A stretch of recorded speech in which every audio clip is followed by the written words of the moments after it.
Imagine this. The end of the world has come, but you're not holed up in a bunker, not sprinting through abandoned city streets, not hiding in the woods eating canned beans by flashlight.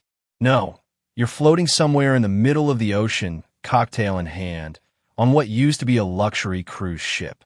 The music's long stopped, the buffet's gone cold, and the laughter that once echoed across the decks has turned into something much darker. A guttural chorus of moans and scraping footsteps echoing down marble corridors. Welcome aboard the SS Survival Gamble. Population: you, a few terrified souls, and several thousand potential undead tourists. The idea sounds absurdly tempting at first. A cruise ship, massive, self-contained, stocked with food, beds, power, and maybe even a spa. It's practically a floating fortress, right? The kind of post-apocalyptic dream base you'd brag about if you survived long enough to post it on some hypothetical zombie Reddit forum. But as always, the apocalypse loves to take your dreams, twist them into something ironic, and then toss you overboard with a shark bite of reality. So, let's dissect this fantasy voyage of doom and see whether surviving on a cruise ship in a zombie apocalypse is brilliant or catastrophically bad. First, the good part. And surprisingly, there's quite a bit. Cruise ships are colossal machines of excess designed to sustain thousands of people for weeks at a time. They have vast food storage, water filtration systems, kitchens, and backup generators. In a world where civilization collapses, you'd kill, figuratively, hopefully, for that kind of infrastructure. You've got miles of corridors, dozens of sealed compartments, and the glorious isolation of the open sea. No zombies casually wandering in from the next town, just you and miles of watery moat. If there's one thing zombies suck at, it's swimming. They can sink, float, or flail, but aquatic coordination is not their strong suit. The undead, after all, are not Olympic-level swimmers. This isolation is your biggest advantage. Land-based survivors face hordes breaking through fences and windows, but your ship? It's basically a mobile island fortress. You can weigh anchor far from infected ports, drift with the currents, and enjoy the kind of peace that most apocalypse dwellers can only dream of, at least for a while.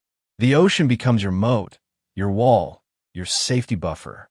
And if you're lucky enough to commandeer a nuclear or diesel-powered vessel, you might even have months of autonomy before things get truly desperate. Now let's talk supplies. Cruise ships aren't short on them. The average one carries enough food and drink to feed thousands of passengers for weeks.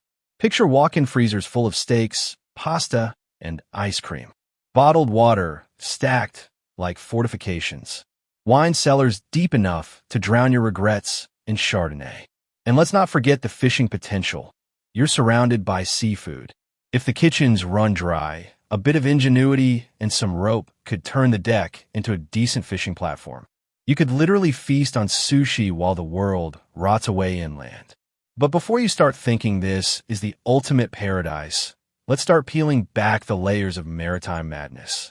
Because the cruise ship, majestic as it is, comes with problems so unique, they make land-based apocalypse struggles look like a weekend camping trip.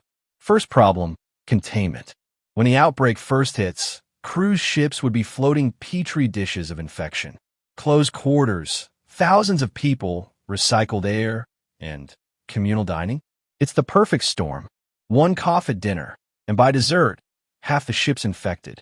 The corridors that once echoed with laughter would fill with screams and pounding doors.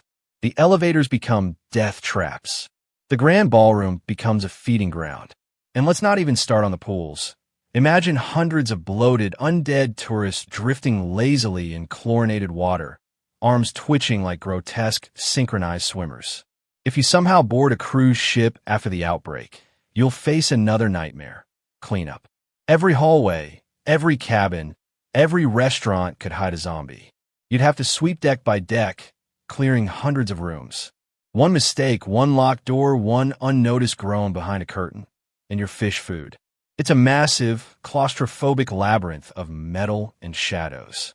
Sure, the ship looks luxurious, but after a few days, it starts feeling more like a haunted hotel drifting endlessly in the sea.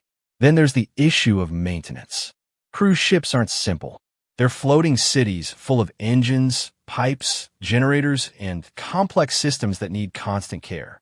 Without engineers or a proper crew, those systems will start failing. Power goes out, air conditioning stops, refrigeration dies, and your precious food spoils. Before you know it, the once chilly steakhouse smells like rot.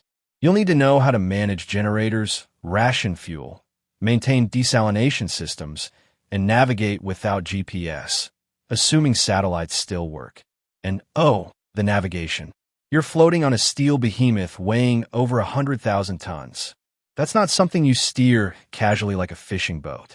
If you can't find a qualified captain or engineer, you're basically trapped in a metal coffin adrift in endless blue. The ocean isn't your friend.